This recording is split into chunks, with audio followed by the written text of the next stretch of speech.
I can now tell you that Ocean Shield has been able to reacquire the signals on 2 more occasions. Late yesterday afternoon and late last night Perth time. The detection yesterday afternoon was held for approximately 5 minutes and 32 seconds. The detection late last night was held for approximately 7 minutes. Ocean Shield has now detected 4 transmissions in the same broad area. Yesterday's signals will assist in better defining a reduced and much more manageable search area on the ocean floor. I believe we are searching in the right area, but we need to visually identify aircraft wreckage before we can confirm with certainty that this is the final resting place of MH370. For the sake of the 239 families, this is absolutely imperative. Today, the Ocean Shield is continuing the slow, painstaking and methodical work to refine the location around the 4 acoustic detections. We are not yet at the point of deploying the autonomous underwater vehicle. The better Ocean Shield can define the area, the easier it will be for the autonomous underwater vehicle to subsequently search for aircraft wreckage. It is important to note that Ocean Shield can search 6 times the amount of area with the towed pinger locator than can be done with the sonar on the autonomous underwater vehicle. Searching underwater is an extremely laborious task, so the more work we can do on the surface with the towed pinger locator to fix the position of the transmission, the less work we will have to do below the surface, scouring the sea floor. Given the guaranteed shelf life of the pinger batteries is 30 days, and it is now 33 days since the aircraft went missing, it is important that we gather as much information to fix the possible location of the aircraft while the pingers are still transmitting. In further promising information, we have received the results of the data analysis conducted on the signals detected by Ocean Shield on the first 2 occasions. This data analysis was conducted by the Australian Joint Acoustic Analysis Centre based at HMAS Albatross in Nowra, New South Wales. It is the Australian Defence Forces Centre of Excellence for Acoustic Analysis. The analysis determined that a very stable, distinct and clear signal was detected at 33.331 kilohertz and that it consistently pulsed at a 1.106 second interval. They therefore assessed that the transmission was not of natural origin and was likely sourced from specific electronic equipment.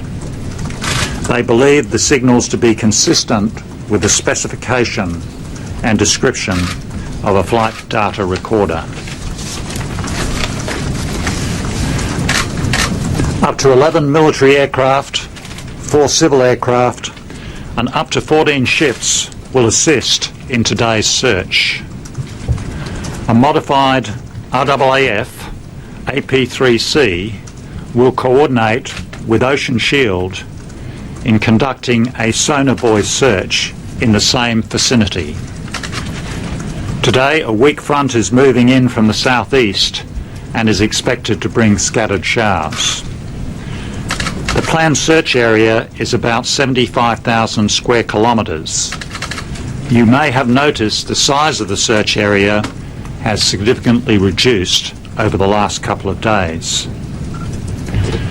Based on Ocean Shield's detections, we are now searching a much more concentrated area based on the drift predications made possible by Ocean Shield's detections. The smaller area has also allowed us to plan much tighter search patterns based entirely on visual search principles. In other words, we have intensified our search in the visual search area. Just a bit of housekeeping. At my last press conference, I said I would come back to you with the precise timings of when the signals were detected by the ocean shield. The first detection took place on Saturday the 5th of April at 4:45 p.m. Perth time. The second detection took place on Saturday the 5th of April at 9:27 p.m. Perth time. The third detection took place on Tuesday the 8th of April at 4:27 p.m. Perth time. The fourth detection took place on Tuesday 8th of April at 10:17 p.m. Perth time. I'm now happy to take your questions, but before I do that, I would refer you to the diagram there, which shows you where all the detections were made, and I would also highlight to you the satellite handshake calculation number 7. That was the handshake which was a partial ping, where the experts in Kuala Lumpur assess that the aircraft might have his engines might have flamed out, and it's probably significant in terms of the end of powered flight. Mr. Houston, Will Ripley, CNN. What does your data show? Does it give you any indication how far the debris may have traveled from this particular area where the ocean shield is now searching? We have no idea of debris at this stage. We're continuing the visual search, a very intense visual search, in the hope of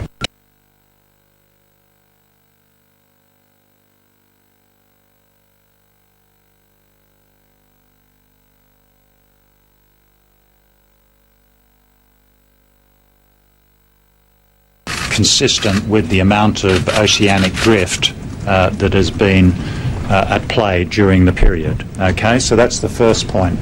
The second point is the only thing we've got at the moment in terms of this location here is the detection of the transmissions. We have no idea at this stage what is under the water, and of course as soon as we finish the towed pinger locator work, and hopefully we'll get some more transmissions to better refine the point on the ocean floor where the transmissions are emanating from. Once we've got that, and there's probably no more hope of picking up any more transmissions, we will put the autonomous underwater vehicle down to have a look. Now hopefully with lots of transmissions we'll have a tight small area, and hopefully in a matter of days we will be able to find something on the bottom that might confirm that this is the last resting place of MH370. And I can't stress enough, the families have to be considered when you report all of this, because they want a bit of certainty. We don't get certainty until we have a visual sighting of the wreckage, and that will probably come with the work the autonomous vehicle does. The other thing about the bottom there, I'm informed by experts that there's a lot of silt down there. That could complicate the search, because the silt on the bottom of the ocean can be very thick and things disappear into it, and it makes a visual search underwater very difficult. Mr. Houston, on Monday you thought that there was possibly 2 pinger returns. Do you still think you're dealing with 2 devices or 1 device at this point? Well, we've got the evidence. The assessment was made that we thought there might be 2 pingers there. This has not been confirmed in the further detections that we picked up. Now, whether that's because one pinger has run out of battery life and there's one running, or we just haven't got close to it, I don't know.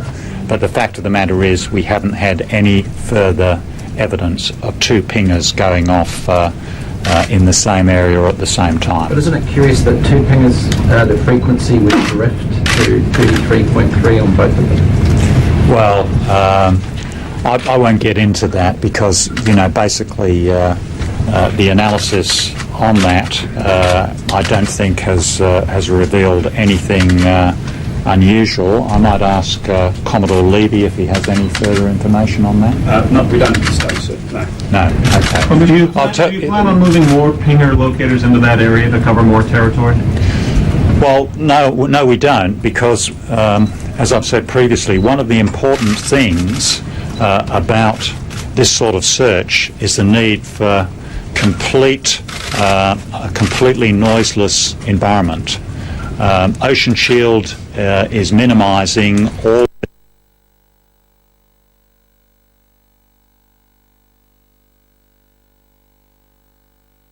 else is turned off so that we have the best search environment possible.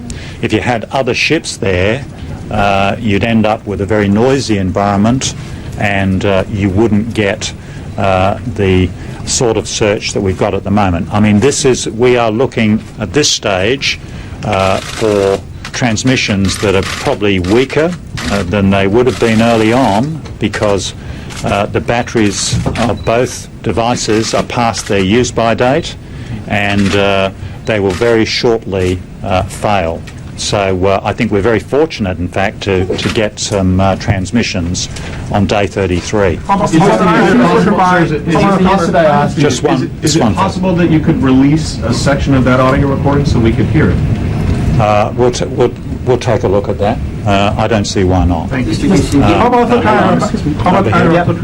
Technically, how many detections do you think the Ocean Shield needs to refine the location eventually? Because now you already have 4 detections, and you say you still need more detections to refine the location. And second, do you have more information regarding the detection received by the Chinese ship? And do you still think it's a reliable one? Well, in terms of Ocean Shield, the more detections we get, the better. And the other thing that comes into it is the quality of the transmission and the detection.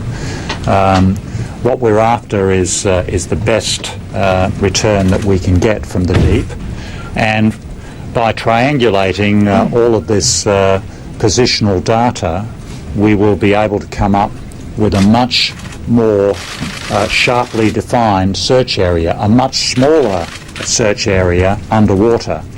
Bear in mind that the time spent on the surface, we're covering 6 times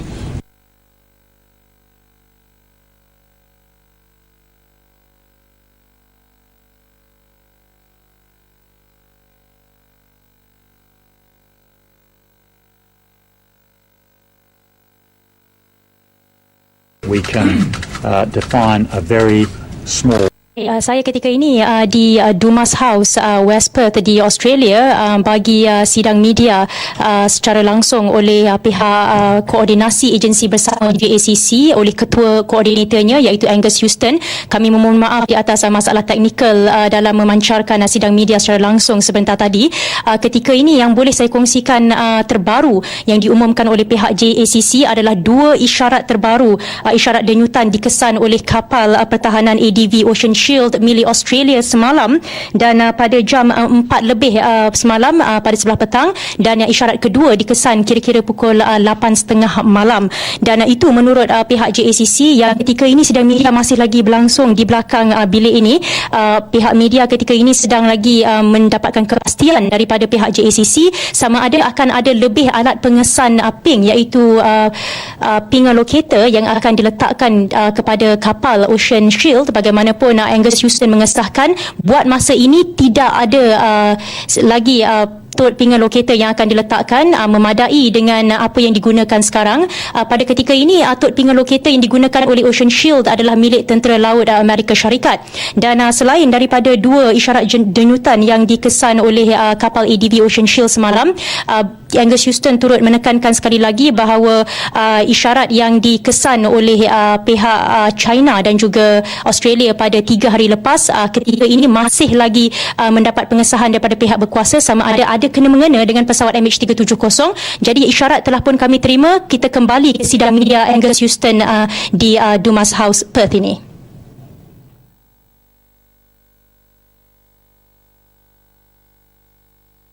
84 sonobuoys on each mission, and so that will provide a sensor, a range of sensors, a number of sensors at least 1,000 feet below the surface. The towed pinger locator is obviously much deeper than that, but at least it does provide a range of sensors. One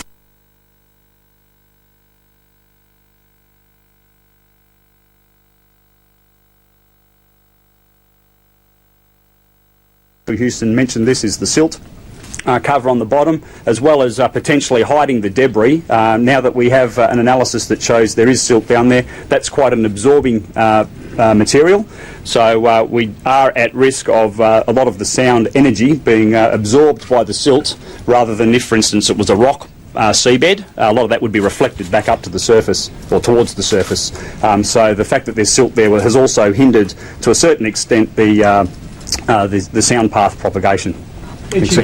Wilson, have you got any further information from the Chinese requisition 01, and have you analyzed the signal and data acquired by Chinese ships? I understand there has been no further detections in the area where the Chinese vessel Haishun 01, assisted by HMS Echo, which is an oceanographic vessel from the Royal Navy. I believe they haven't made any further detections. In terms of the analysis of the signals that it picked up, I'll come back to you on that. I'm not sure where we're at with that. I haven't had any advice that the analysis is complete at this stage. Mr. Houston, when you began this search and looking at the odds, the size of the ocean, the size of the search area, what did you think the chances were that you'd be making an announcement like this today? Well, I would say very quickly, caution again. What we're picking up is a great lead. Okay, we've got to visually acquire before we can say this is the final resting place. So there's still a way to go. But if you had asked me, let's say when I arrived last Sunday night, I would have been probably more pessimistic than I am now. I'm now optimistic that we will find the aircraft, or what is left of the aircraft, in the not too distant future. But we haven't found it yet because this is a very challenging business. We're relying on transmissions that have come and gone, and I just like to have that hard evidence, a photograph, evidence that there's pieces of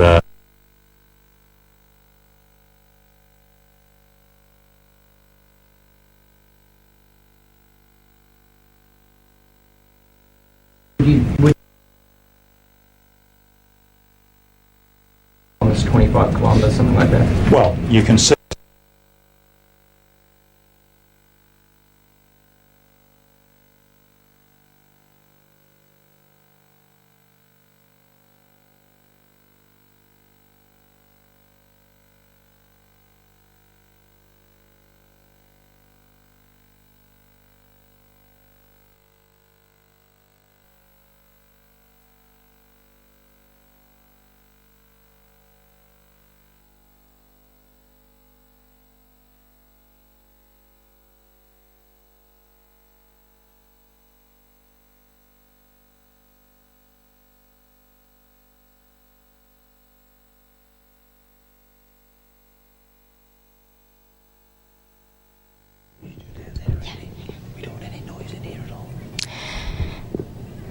Baik, ketika ini saya mempunyai sedikit masalah untuk melaporkan secara langsung ketika ini kerana isyarat tidak mendapat dengan jelas. Apapun sidang media masih lagi berlangsung dan sebaik mendapat isyarat penuh, kami akan membawakan secara langsung sidang media oleh Angus Houston, Ketua Koordinasi JACC yang ketika ini berlangsung di Dumas House, Perth, Australia. Sekali lagi boleh saya kongsikan di sini bahawa 2 isyarat terbaru dikesan oleh kapal ADV Pertahanan Ocean Shield pada 8 April iaitu hari Selasa semalam. Yang pertamanya pada jam 4.45 petang dan yang kedua pada jam 9.27 malam. Dan menurut Houston yang ketika ini masih lagi mengadakan sidang media, tut pinga locator yang diletakkan pada kapal Ocean Shield ketika ini memadai dan belum ada perancangan untuk menambah tut pinga locator kepada kapal itu, dan juga autonomous vehicle ataupun kenderaan yang digunakan untuk pencarian di dasar laut belum digunakan sehingga tut pinga locator ataupun alat pengesan pinga itu tidak dapat mengesan lagi apa-apa isyarat di bawah permukaan air. Dan kami masih lagi menunggu isyarat, sebaik saja menunggu isyarat untuk mendapatkan sidang media daripada Angus Houston di JACC. Baik, untuk hari ini juga pencarian diteruskan seawal jam 6 pagi melibatkan 11 pesawat tentera, 4 pesawat awam dan juga 14 kapal. Ketika ini masih lagi mengetuai operasi adalah pihak berkuasa Australia dan juga dibantu oleh kapal Haishun 01 milik China dan HMS Echo milik United Kingdom. Dan saya rasa kita sudah pun dapat syarat sekali lagi untuk sidang media di Dumas House Perth, terus bersama dengan Angus Houston, Ketua Koordinasi JACC, untuk sidang media seterusnya. Search with the autonomous underwater vehicle. Bear in mind, we've heard about the silt. The silt on the bottom will complicate that search, and sometimes silt can be, tens of meters thick. It's a very difficult environment. So, the more effort we put into location of where the transmission's coming from, the more certainty we will have that we will find something on the bottom of the ocean. And what are the other vessels working on, like the Eco and HMS Success? What are they doing basically in such area? Well, what we're doing, we are not putting all our eggs in one basket. Okay, we're continuing with all the other activities to look where Haishun 01 is, but we're also doing a much more intense visual search. A visual search where the track spacing, if you understand that, what an aircraft does, it's assigned an area to search, and then it will design a pattern with very small spacing, and it will cover the area very extensively and very intensively. That's what's happening now in the area where we think wreckage from this area here would have moved with the ocean drift, the currents and the waves and so on. We are now searching the area where after 33 days the scientists, the analysts assess where the wreckage might be now, and we hope that we'll also find something on the surface of the ocean which confirms that the aircraft basically entered the water at this location. If you don't have more data, you won't have any choice than using your submarines tools. If you don't find anything more, are you going to use your submarines? Well, submarines have their limitations too, particularly in terms of they have a limitation in how deep they can dive, and of course that's a very classified area. All nations they don't declare how deep their submarines can go. The environment down here is around, we've said previously, 4,500 metres. So what we're talking about are specialist underwater autonomous vehicles and specialist other vehicles that could be used for recovery. So this is the domain in which you use those sorts of vehicles. So from here, we will be looking further downstream for other vehicles that might be able to operate in the environment if we find obviously the aircraft. Mr. Houston, what is your best guess? Just one at a time. You first and then you. Thanks, sir. The distance between the points here on this map is about, let's say, 25 metres maximum. In the past, we were told that the detector could only really pick up sounds about, a mile away from the black box locator beacon. Are you reassessing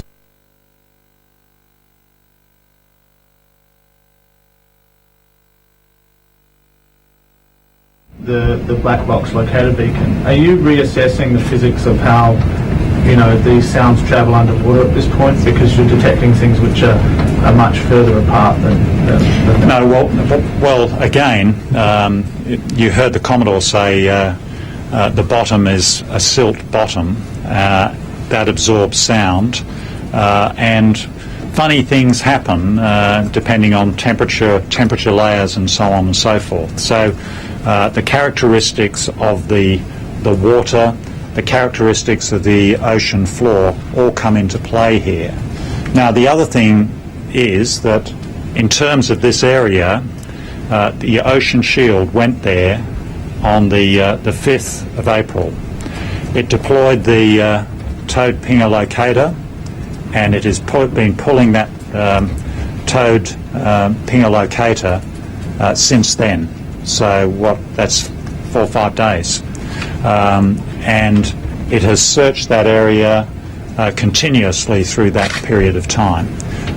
This is what we've picked up at the moment, and you'll note that the most recent detections are all down in the southern part of the area. What was the depth of the TPL on Tuesday when those two signals were fired? Okay, away you go. It was around 1,000 metres above the seabed, so around 3,500, fully deployed. Mr. Houston, given that does look about 30 kilometres apart, is that, do the experts say that's consistent with what could happen on a plane's impact, and for the distances between the locations? And furthermore, I wanted to comment on whether there's a strong drift at the bottom of the ocean which could disperse things. I think you'll handle all that, you're the naval officer. It's quite possible that there is currents down there which could have disturbed the debris, and also as it was falling from the surface, it would have dispersed over a fairly large area as well. It has been said we know more about the surface of the moon than our own seabed, of our ocean floor. I think that's probably right. So we don't have accurate sampling of the currents in that particular area. The indication we have that silt is on the seabed is taken from some core samples that were taken some years ago and 130 miles away from our current position by an oceanographic ship that are in a database that we can access. But that gives an indication of how little understanding we have of the detailed topography of the seabed. But the concept of having water movements and flows down there is certainly one that we need to take into account. Up at the back, sorry, I'll No problem. I'm sure that families must take some encouragement from what you've announced today, but as you say, that confirmation must be visual from the autonomous sub. What is your best understanding of when that sub could go down? Do you have a time frame in mind, 1, 2, 5, 10, 20 days, to when you make... You mean the autonomous underwater vehicle? Yeah. We will send it down when we've exhausted the possibilities in terms of the surface search. This is a personal opinion. I don't think that time is very far away at all because I think the last signal we got was a very weak signal. If we continue to get signals though, we will continue to search for the very simple reason that the underwater vehicle it operates at walking pace. Okay, It has a relatively narrow swathe, and it takes days and days and days to cover even an area like this. In fact, this area you see here would take it. We'd be talking in terms of weeks, not just days. So the more time we spend getting the locational data, the better off we're going to be when we come to the underwater search. And remember that what I said in my brief. Essentially, it takes 6 times longer to cover the same area with the underwater submersible as it does with the towed pinger on the surface. I guess if I could ask maybe another way, how long will you wait from the last ping you receive or the last signal you receive, which, as you said, was last night? If you hear nothing more, how many hours or days will you wait before deploying the autonomous vehicle? Well, I think those judgments have yet to be made. This is a very dynamic process, and judgments are made on the basis of a lot of factors, and clearly we're not at that point yet. So I can't give you any information at this time. I would imagine, though, it's not far away before we deploy something to go down and have a look. Today? Yesterday there were some reports that debris was found and which was sent for investigation. Is there any update on that? None of the debris we found thus far has had a connection to MH370. But we're now in a search area, and we're working very intensely, and we're hopeful that we might find something that has a connection to the aircraft.